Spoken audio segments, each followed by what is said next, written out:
Good morning student. तो आज हम कक्षा छठी का जो हिंदी विषय का पहला पाठ है सैर, यह देखेंगे। सैर का मतलब क्या होता है? यात्रा। तो देखो यहाँ पर 4 चित्र दिए गए हैं। बस स्थानक, बंदरगाह, हवाई अड्डा और रेल स्थानक। तो देखो जो पहला चित्र है बस स्थानक, बस स्थानक पर क्या क्या रहता है? खुला मैदान रहता है, बसें खड़ी रहती है, यात्री होते हैं, आने जाने वाले यात्रियों को बैठने के लिए जगह होती है। वहाँ पर स्वच्छता गृह भी होता है और पीने के पानी की भी व्यवस्था होती है। तो देखो यह एक बस स्थानक का दृश्य है। यह बस स्थानक काफ़ी बड़े और खुले मैदान में बनाया गया है। यहाँ का जो मैदान है वह कैसा है? काफ़ी बड़ा और खुला मैदान है। बस स्थानक में प्रवेश करते ही यात्रियों को बैठने के लिए वहाँ पर देखो कुछ बैठने के लिए वहाँ पर यात्रियों के लिए इंतज़ाम किया गया है। सामने एक बस खड़ी है और पास में ही वहाँ पर देखो सामने एक बस खड़ी है और वहाँ पे स्वच्छता गृह का क्या हुई है? इंतज़ाम हुआ है। स्वच्छता गृह की व्यवस्था है। यात्रियों के लिए स्वच्छता गृह बनाया गया है। दूसरी ओर देखो पीने के पानी की व्यवस्था है। पीने की पानी की व्यवस्था है। बसें खड़ी करने के लिए अलग अलग फ्लैट क्रमांक निर्धारित किए गए हैं। देखो फ्लैट क्रमांक 1, फ्लैट क्रमांक 2 और फ्लैट क्रमांक 3। वहाँ पर देखो 2 बसें खड़ी है। एक बस की छत पर सामान रख दिया गया है। यात्रियों का सामान वहाँ पर रख दिया गया है। यात्री बस में चढ़ रहे हैं। बस पर सूचना अंकित है। बस पर क्या है? कुछ सूचनाएं बस पर दी गई है। उसमें से देखो राष्ट्रीय संपत्ति हमारी संपत्ति, यह सूचना बस पर दिखाई दे रही है। अर्थात बस क्या है? एक सार्वजनिक राष्ट्रीय संपत्ति है। उसकी हमें क्या करना चाहिए?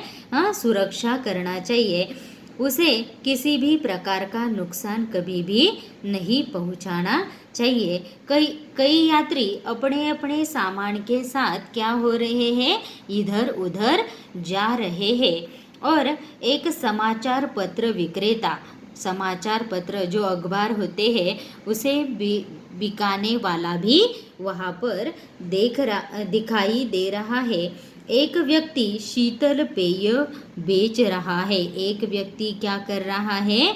शीतल पेय जो ठंडा होता है वह बेच रहा है।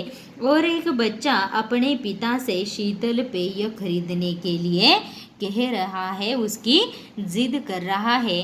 बस एक थल मार्ग परिवहन है। थल मार्ग मतलब जो भूमि पर बनाया जाता है जो मार्ग, वही उसी प्रकार का बस एक क्या है? एक थल मार्ग परिवहन मतलब आने जाने का साधन है। तो दूसरा जो है बंदरगाह। तो बंदरगाह यह एक ये जो दूसरा चित्र है वह किसका है? बंदरगाह का दृश्य है। और बंदरगाह कहाँ होता है? समुद्र के तट पर। मतलब यह एक क्या है? एक जलमार्ग है। बंदरगाह पर छोटे बड़े जहाज आते ही रहते हैं और जाते भी रहते हैं। रात के समय दूर से आने वाले जहाज़ों को राह दिखाने के लिए एक वहाँ पर क्या है?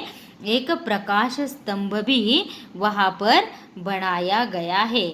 और प्रकाश स्तंभ के कारण रात में जो बंदरगाह पर जो जहाज़ें आते जाते रहते हैं उनको आने जाने के लिए मार्ग दिखाई देते हैं। समुद्र में तरह तरह की नावें हैं। नावें मतलब होड़ी, हम उसे क्या बोलते हैं? होड़ी। तो तरह तरह की नावें वहाँ पर खड़ी है। यात्री नावें, मालवाहक नावें। यात्री नावें मतलब जो लोगों के लिए आने जाने के लिए जिसका इस्तेमाल किया जाता है उसे क्या बोला जाता है? यात्री नावें। और जो मालवाहक मालवाहक मतलब कुछ सामानों की वहाँ पर क्या हो जाती है, वाहतूक की जाती है, सामानों की वाहतूक की जाती है, उसे क्या बोला जाता है, मालवाहक नावें। इन नावों में यात्री और माल एक जगह से दूसरी जगह क्या कर दिए जाते हैं, पहुँचाए जाते हैं। पाल वाली एक नाव भी है, पैर और पतवार से चलाई जाने वाले भी नावें हैं। पैर और पतवार, पतवार का मतलब क्या होता है, पानी को पीछे करने वाला जो साधन होता है नाव चलाने के लिए, उसे क्या बोला जाता है, पतवार बोला जाता है। नावों तक पहुंचने के लिए अलग से पानी में पथ बने हैं। नावों तक पहुंचने के लिए यहाँ पर देखो अलग अलग पथ बनाए गए हैं और उस पथ पर जाकर यात्री नावों में बैठ जाते हैं या सामान वहां तक पहुंचाया जाता है। इन पर से होकर लोग नावों तक पहुंचते हैं। कुछ लोग नौका विहार का आनंद ले रहे हैं, नौका विहार का भी आनंद ले रहे हैं। एक लड़का पतवार से नाव चला रहा है। एक लड़का क्या कर रहा है, पतवार से, यहाँ पर देखो पतवार से वह क्या कर रहा है, नाव चला रहा है। कुछ दूरी पर एक अन्य लड़का अपने पैरों से नाव चला रहा है और एक बड़ा जहाज अभी बंदरगाह पर पहुंचा है। एक बड़ा जहाज अभी क्या हो गया है, बंदरगाह पे यहाँ पर देखो पहुंचा है। यात्री उसमें से उठकर बाहर आ जा रहे हैं। यहाँ पर देखो कुछ यात्री उस जहाज से बाहर आते हुए दिखाई दे रहे हैं। सफेद रंग के जल पक्षी जल जीवों की ताक में नीचे तक उड़ान भर रहे हैं।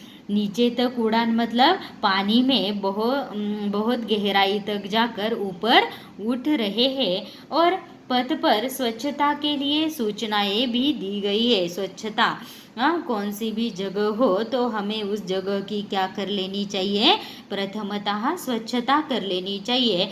तो वहाँ पर स्वच्छता करनी मतलब क्या करना चाहिए, वहाँ पर कोई भी प्रकार का कूड़ा कचरा हम नहीं डाल सकते।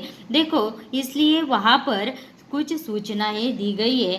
तो देखो पहली जो सूचना है, पानी में कचरा न डाले, किसी भी प्रकार का पानी में कचरा न डाले। और दूसरी क्या सूचना है, स्वच्छ भारत स्वस्थ भारत। अगर हम भारत को स्वच्छ रखेंगे तो हमारा स्वास्थ्य भी कैसा रहेगा, स्वस्थ रहेगा, अच्छा ही रहेगा।